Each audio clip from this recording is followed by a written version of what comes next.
तो दोस्तों, यदि आप लोग भी क्लास 11 से जनवरी मंथ का मासिक परीक्षा 2024 में देने जा रहे हो तो यह वीडियो आपके लिए काफ़ी इंपॉर्टेंट होने वाला है, क्योंकि प्यारे साथियों अभी के इस वीडियो में ना फिजिक्स यानी कि भौतिकी का ऑब्जेक्टिव प्लस सब्जेक्टिव दोनों का आंसर की बताने वाला हूँ। साथ में इस क्वेश्चन पेपर को कैसे डाउनलोड करना है ये भी बताऊँगा। तो प्यारे बच्चों, वीडियो काफ़ी खास होने वाला आप लोगों के लिए, तो देख लीजिए।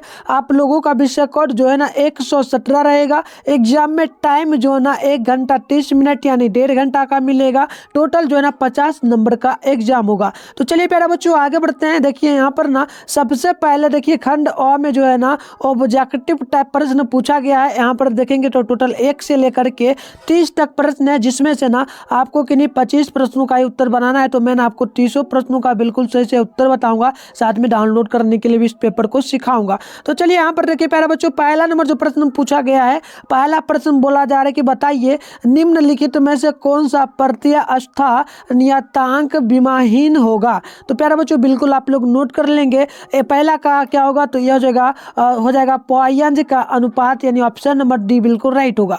2 नंबर देखिए क्वेश्चन बोला जा रहा है कि बताइए दो समान बलों का परिणामी बल किसी एक बल के तुल्य हो तो दोनों बलों के बीच का कोण होगा, क्या होगा। तो बिल्कुल आपको नोट कर लेना है, यह होगा 120 डिग्री के बराबर, यानी कि ऑप्शन नंबर सी होगा राइट। आगे बढ़ते हैं। देखिए क्वेश्चन नंबर जो है ना यहाँ पर 3 नंबर बोला जा रहा है कि जो है ना समान, ठीक है ना, असमान ताप पर दो जो है ना बॉल टकराते हैं तो निम्न में से कौन सा अचर होगा। ठीक है प्यारे बच्चों, तो बिल्कुल देखिए आपको नोट कर लेना है, इसका बिल्कुल राइट आंसर होगा बी, यानी कि संवेग होगा। आगे बढ़ते हैं। क्वेश्चन नंबर 4 नंबर बोला जा रहा है बचाइए जब किसी जो है ना सिस्टम पर क्रियाशील बल का आघूर्ण शून्य हो तो निम्न में से कौन जो है ना अचर होगा। तो बिल्कुल आपको नोट कर लेना प्यारा बच्चों, ये होगा कोणीय संवेग, यानी ऑप्शन नंबर जो है ना ए बी बिल्कुल राइट होगा। आगे बढ़ते हैं। देखिए क्वेश्चन नंबर जो है ना 5 नंबर पूछा जा रहा है एक पिंड अनंत से पृथ्वी की ओर गिरता है, पृथ्वी को स्पर्श करने के पूर्व इसका वेग होगा। तो बताइए आर बराबर जो है ना पृथ्वी की त्रिज्या दी गई। तो प्यारे बच्चों बिल्कुल नोट कर लेना आप लोग, 5 का होगा, ये होगा √2gr, यानी ऑप्शन नंबर बी बिल्कुल राइट होगा। 6 नंबर क्वेश्चन बोला जा रहा है एक साबुन के बुलबुले को इतना फुलाया जाता है ताकि इसका व्यास 2 गुना हो जाए। अगर T जल का जो है ना पृष्ठ तनाव हो तो बताइए स्थिर ताप पर इसे कार्य करने के लिए आवश्यक ऊर्जा मानक होगा लगभग कितना। तो बिल्कुल आपको नोट कर लेना है, ये होगा 24 πa² T। ठीक है, तो ऑप्शन डी बिल्कुल राइट होगा। आगे बढ़ते हैं प्यारे बच्चों। देखिए क्वेश्चन नंबर जो है ना 7 नंबर पूछा जा रहा है। प्रश्न नंबर 7 बताइए न्यूटन का शीतलन नियम एक विशेष जो है ना अवस्था है, क्या है प्यारे बच्चों। तो बिल्कुल 7 का आप लोग नोट करेंगे, ये होगा स्टीफन के नियम का, ऑप्शन नंबर ए बिल्कुल राइट होगा 7 का। आगे बढ़ते हैं। क्वेश्चन नंबर जो है ना 8 नंबर बोला जा रहा है कि 2 तरंग जिसका तरंग दैर्घ्य 1 मीटर तथा एक का दिया है 1.01 मीटर, अब तो बताइए 3 सेकेंड में 10 पर स्पंद उत्पन्न करता है तो ध्वनि का वेग में गैस होगा क्या। तो बिल्कुल प्यारे बच्चों 8 का नोट कर लेना है, ऑप्शन क्या होगा, ये होगा सी, यानी कि 337 मीटर प्रति सेकेंड होगा। आगे बढ़ते हैं प्यारे बच्चों। देखिए यहाँ पर जो क्वेश्चन नंबर है ना 9 नंबर पूछा जा रहा है। 9 नंबर प्रश्न पूछा जा रहा है 1 किलोग्राम बर्फ 0 डिग्री सेल्सियस पर पिघलता है और पानी में परिवर्तित हो जाता है, तो बताइए इसका जो है ना प्यारे बच्चों एंट्रोट्रॉपी में परिवर्तन क्या होगा। तो बिल्कुल प्यारे बच्चों 9 का आपको याद रखना हमेशा, ये होगा 293 केल्विन। ठीक है, तो ऑप्शन नंबर आपको प्यारे बच्चों ए नोट कर लेना है 9 नंबर का। आगे बढ़ते हैं। क्वेश्चन नंबर जो है ना प्यारे बच्चों 10 नंबर बोला जा रहा है y बराबर 10 sin π/x/4 और दिया गया cos 20πt एक जो है ना स्थानिक तरंग को निरूपित करता है। 2 लगातार नोड्स के बीच की दूरी लगभग क्या होगा प्यारे बच्चों। तो बिल्कुल आपको नोट कर लेना है, इसका होगा 2 मीटर, यानी ऑप्शन नंबर जो है ना 10 का बी बिल्कुल राइट हो जाएगा। आगे देखिए प्यारे बच्चों क्वेश्चन नंबर जो है ना 11 नंबर पूछा जा रहा है बताइए निम्नांकित में से कौन पूरक इकाई है। तो बिल्कुल आपको 11 का नोट करना है, ये ठोस गैस ठोस कौन होगा, यानी option number A B C बिल्कुल राइट होगा। 12 नंबर प्रश्न है कि ठोस कौन की इकाई क्या है। तो बिल्कुल आपको याद कर लेना है, यह हो जाएगा स्टैंडियम, यानी स्टैंडियम स्टैंडियम होगा यानी ऑप्शन स्टैंडियन यानी, ठीक है, स्टैंडियन होगा यानी ऑप्शन नंबर बी बिल्कुल राइट होगा। आगे बढ़ते हैं 13 नंबर प्रश्न कि निम्नलिखित में से कौन मूल राशि है, तो बिल्कुल आपको 13 का नोट कर लेना है। ये होगा लंबाई द्रव्यमान समय, ठीक है, तो ऑप्शन यहाँ पर भी बिल्कुल राइट होगा। आगे बढ़ते हैं क्वेश्चन नंबर जो है ना 14 नंबर बोला जा रहा है, बताइए ऐसा मात्रक में कितने आधारी मात्रक है, तो बिल्कुल आपको याद कर लेना है, ये होगा लगभग 7 यानी ऑप्शन नंबर डी बिल्कुल राइट होगा। क्वेश्चन नंबर 15 बोला जा रहा है कि आपन जो है ना प्यारे बच्चों मापन मुख्य रूप से एक प्रक्रिया है क्या, तो बिल्कुल आपको याद कर लेना है, ये हो जाएगा तुलना करने की, ऑप्शन नंबर क्या होगा डी, यहाँ पर सी बिल्कुल राइट होगा। 16 नंबर क्वेश्चन पूछा जा रहा है कि निम्न में से कौन मूल राशि नहीं है, तो बिल्कुल आपको 16 का याद कर लेना है, ये हो जाएगा क्या, तो ये होगा बल यानी कि ऑप्शन नंबर बी बिल्कुल राइट होगा। 17 नंबर क्वेश्चन पूछा जा रहा है कि ज्योति तीव्रता का मात्रक है, तो बिल्कुल आपको याद कर लेना है, 17 का हो जाएगा स्टैंडियन यानी कि ऑप्शन नंबर जो है ना यहाँ पर सी बिल्कुल राइट होगा। 18 नंबर क्वेश्चन पूछा जा रहा है कि ध्वनि तरंगों की आवृत्ति को मापा जाता है, तो बिल्कुल आपको याद कर लेना है, ये मापा जाता है हर्ट्ज में यानी ऑप्शन नंबर डी बिल्कुल राइट होगा। आगे बढ़ते हैं क्वेश्चन नंबर जो है ना 20 नंबर पूछा जा रहा है कि किस जो है ना भौतिक राशि को प्रकाश वर्ष में मापा जाता है, तो 19 का आपको याद रखना है, ये होगा दूरी यानी डिस्टेंस यानी ऑप्शन नंबर बी बिल्कुल राइट होगा। 20 नंबर क्वेश्चन पूछा गया कि ml पर पावर -1 t पर पावर -2 बीमिया सूत्र किसका है प्यारे बच्चों, तो बिल्कुल आपको याद कर लेना है, ये हो जाएगा प्रत्यास्था गुणनांक का यानी मॉडुलस ऑफ क्या हो जाएगा पहले बच्चों इलेक्ट्रिसिटी यानी ऑप्शन नंबर जो है ना सी बिल्कुल राइट होगा। चलिए आगे बढ़ते हैं। तो प्यारे बच्चों आगे जो है ना आंसर बताने से पहले सबसे पहले इस क्वेश्चन पेपर को कैसे डाउनलोड करना है और भी जो आपका सब्जेक्ट का एग्जाम होगा सभी को कैसे डाउनलोड करना है ये पहले सिखा देता हूँ, फिर आगे इसका उत्तर बताऊंगा। तो प्यारे बच्चों पेपर डाउनलोड करने के लिए ना सबसे पहले आपको क्या करना है, गूगल या फिर क्रोम को ओपन कर लेना है। उसके बाद आपको यहाँ पर सर्च बार का आइकन मिलेगा, इस पर क्लिक करना है। और जिस चैनल पर भी आप लोग वीडियो देख रहे हो ना प्यारे बच्चों, चैनल का नाम है मिथुन स्टडी सेंटर।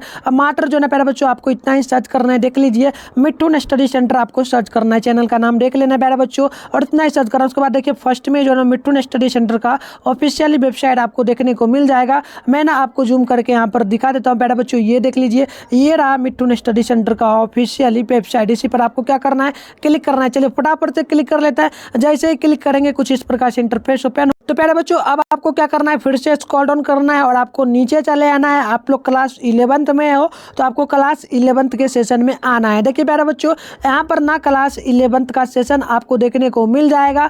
और यहाँ पर देखिए फर्स्ट में जो लिखा हुआ है ना प्यारे बच्चों, यहाँ पर देख लीजिए लिखा हुआ मिलेगा बिहार बोर्ड क्लास 11th जनवरी monthly exam 2024 all subject paper download. तो आपको इसी बारे पर ना क्लिक कर लेना है। जैसे ही क्लिक करेंगे कुछ इस प्रकार से इंटरफेस जो है ना ओपन हो जाएगा प्यारे बच्चों। इस प्रकार से देख लीजिए इंटरफेस ओपन। तो अब आपको क्या करना है, फिर से स्क्रॉल डाउन करना है और आपको ना नीचे चलाना है प्यारे बच्चों। यहाँ पर जो है ना सभी सब्जेक्ट का जो है ना प्यारे बच्चों 100% ओरिजिनल पेपर का आंसर की आपको देखने को मिलेगा। ठीक है, चलिए आगे बढ़ेंगे प्यारे बच्चों। यहाँ पर देख लीजिए ये सब पढ़ लेना। कक्षा 11वीं का मासिक परीक्षा क्यों देना चाहिए, कक्षा 11वीं का मासिक परीक्षा नहीं दीजिएगा तो क्या इफेक्ट पड़ेगा, और इसका प्रश्न पत्र वगैरह कहाँ से आता है, ये सब आपको पढ़ लेना है। इसके जस्ट नीचे आएगा ना प्यारे बच्चों, तो यहाँ पर ना हमारे सोशल मीडिया अकाउंट का लिंक दिया हुआ मिलेगा। यहाँ पर जो है ना व्हाट्सएप ग्रुप का, यहाँ पर टेलीग्राम ग्रुप का मिलेगा प्यारे बच्चों, और यहाँ यूट्यूब चैनल का। तो प्यारे बच्चों मैं बता दूं व्हाट्सएप ग्रुप का जो है ना चैनल बना हुआ है व्हाट्सएप का, उसमें जाइएगा ना तो आपको फॉलो का ऑप्शन मिलेगा, फॉलो कर लीजिएगा तभी आप ऐड हो पाइएगा। और टेलीग्राम ग्रुप में भी ज्वाइन का ऑप्शन देगा, ज्वाइन कर लीजिए। यूट्यूब चैनल पर अभी हो ही तो सब्सक्राइब कर लेना। आगे बढ़ते हैं। देखिए यहाँ पर ना आपका एडमिट कार्ड वगैरह इस एग्जाम में जारी कब होगा प्यारे बच्चों, सेंटर आपका कहाँ पड़ेगा, ये सभी पढ़ लेना है।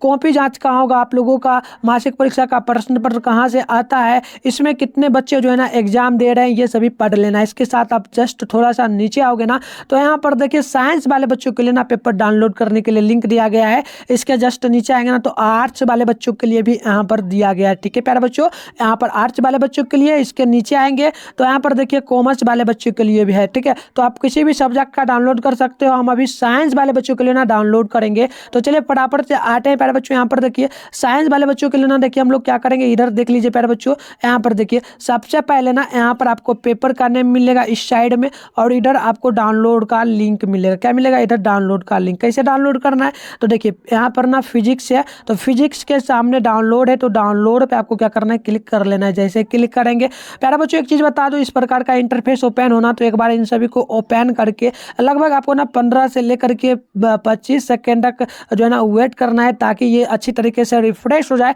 ताकि आप आराम से पेपर डाउनलोड करोगे। ठीक है प्यारे बच्चों, इसलिए स्लो नहीं चलेगा आपका नेट, तो इसे एक बार जरूर आप लोग जो है ना खोल लेना। चलिए प्यारे बच्चों अब हम लोग आगे बढ़ेंगे। यहाँ पर देखिए आपको आना है, इस साइड में आएगा ना साइंस वाले बच्चों के लिए, प्यारे बच्चों आपको थोड़ा सा स्क्रॉल डाउन करते हुए नीचे चले आना है। जैसे ही नीचे आएंगे ना प्यारे बच्चों, यहाँ पर देखिए फिजिक्स का जो है ना ऑब्जेक्टिव का आंसर की यहाँ पर दिया गया। प्यारे बच्चों अभी अपडेट नहीं किया हूँ, वीडियो देखने के बाद आप लोग आओ, यहाँ पर ना आपको अपडेट किया हुआ मिल जाएगा, तो आराम से आकर के ना आप लोग यहाँ से डाउनलोड कर लेंगे ऑब्जेक्टिव का। इसके जस्ट नीचे आओगे ना प्यारे बच्चों, तो यहाँ पर ना सब्जेक्टिव का आंसर की आपको देखने को जो है ना मिल जाएगा। देखिए कुछ सेकेंड के लिए यहाँ पर ना वेटिंग में लगाया गया है, तो आप लोगों को थोड़ा रुकना है, ताकि ये जैसे ही अपडेट हो आपको डाउनलोड कर लें। ठीक है, तो चलिए आगे बढ़ते हैं। प्यारे बच्चों आपको डाउनलोड करने के लिए बता दिया हूँ, आराम से जा करके ना डाउनलोड कर लेना। आप चलिए आगे देखते हैं किस नंबर क्वेश्चन पूछा जा रहा है। प्रकाश अनुप्रस्थ जो है ना प्रकाश अनुप्रस्थ तरंग है, क्योंकि यह प्रदर्शित किसको करता है? तो प्यारे बच्चों इसका जो है ना उत्तर जो है ना सभी होगा, परावर्तन भी होगा, ध्रुवन भी होगा, व्यक्तीकरण भी होगा, विवर्तन भी होगा। तो ये सभी होना चाहिए, इसलिए आपको इस क्वेश्चन को छोड़ देना, क्योंकि आप किसी में भी टिक मारोगे तो गलत होगा, क्योंकि इनमें से सभी ऑप्शन देना था, तो इसे छोड़ देना है आपको। आगे बढ़ेंगे, देखिए 22 नंबर क्वेश्चन पूछा जा रहा है कि परावैद्युतांक का ऐसा मात्रक क्या है? तो बिल्कुल आपको याद कर लेना है, ये होगा n पर पावर 1, c पर पावर -1 और m पर पावर 2। ये ऑप्शन ए बिल्कुल राइट होगा। आगे बढ़ेंगे ना, 23 नंबर क्वेश्चन पूछा जा रहा है आवेशित संधारित्र पर कुल आवेश होता है लगभग कितना?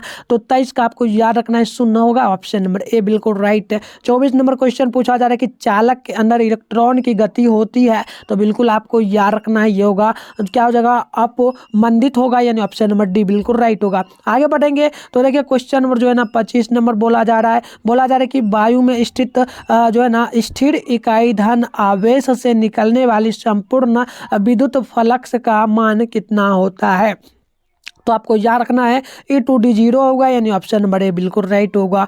आगे बढ़ेंगे तो क्वेश्चन नंबर 26 बोला जा रहा है कि प्रति इकाई आवेश पर लगने वाला बल को हम लोग क्या कहते हैं? तो बिल्कुल आपको 26 का याद रखना है, विद्युत क्षेत्र होगा, यानी ऑप्शन सी राइट होगा। आगे बढ़ेंगे तो क्वेश्चन नंबर 27 है कि आवेश का परिमाणीकरण दर्शाता है क्या? तो बिल्कुल आपको याद रखना है आवेश जो एक इलेक्ट्रॉन पर आवेश का एक अंश संभव नहीं है, यानी ऑप्शन नंबर 27 का ए बिल्कुल राइट होगा। आगे बढ़ेंगे तो क्वेश्चन नंबर जो है ना 28 नंबर बोला जा रहा है कि विद्युत क्षेत्र रेखाओं से जानकारी प्राप्त होती है, तो 28 का याद रखना है, इनमें से सभी, यानी कि क्षेत्र की शक्ति होगा, दिशा होगा, आवेश की प्रकृति, यानी ऑप्शन डी बिल्कुल राइट होगा। आगे बढ़ेंगे तो क्वेश्चन नंबर जो है ना 29 नंबर बोला जा रहा है कि 40 सेंटीमीटर फोकस दूरी का उत्तल लेंस 20 सेंटीमीटर फोकस दूरी का अवतल लेंस के संपर्क में है, तो इनके संयोजन की डायोप्टर क्षमता क्या होगी? तो बिल्कुल प्यारे बच्चों आपको याद कर लेना है, ये लगभग जो होगा ना आधा हो जाता है, आधा से भी कम, तो आपको माइनस जो है ना 2.5 याद रखना है, यानी ऑप्शन नंबर अभी बिल्कुल याद रखना है। चलिए आगे बढ़ेंगे तो 30 नंबर क्वेश्चन बोला जा रहा है कि व्यक्तिकरण की घटना का कारण क्या है? तो बिल्कुल आपको याद रखना है, ये जो कारण है ये कालांतर का कारण है, यानी ऑप्शन ए बिल्कुल राइट होगा। तो प्यारे बच्चों टोटल जो है ना हमने आपको 30 प्रश्नों का बिल्कुल जो है ना सही से उत्तर बता रहे हो प्यारे बच्चों। अब आपको सब्जेक्टिव का उत्तर चाहिए तो उसके लिए ना डाउनलोड करने के लिए भी बता दो, तो वहाँ से डाउनलोड कर लेना। एंड प्यारे बच्चों जो भी आपका अभी सब्जेक्ट बचा हुआ है, केमिस्ट्री का होगा, साइंस आर्ट्स कॉमर्स जो भी हो, सभी सब्जेक्ट का मैं पेपर इसी चैनल पर डालने वाला हूँ, तो चैनल को ना सब्सक्राइब करके नोटिफिकेशन को ऑल पे प्रेस कर लीजिए, ताकि जैसे ही वीडियो अपलोड आपके मोबाइल में नोटिफिकेशन आप लोग आराम से देख लेंगे एग्जाम में जाने से पहले, ठीक है ना। तो चलिए वीडियो को लाइक कर लीजिए, वीडियो को ज़्यादा से ज़्यादा शेयर करिए, जिस भी सब्जेक्ट का पेपर चाहिए कमेंट बॉक्स में कमेंट कर दीजिए। तो मिलते हैं नेक्स्ट वीडियो में, तब तक के लिए आप तमाम साथियों को जय हिंद, साथ में बाय बाय।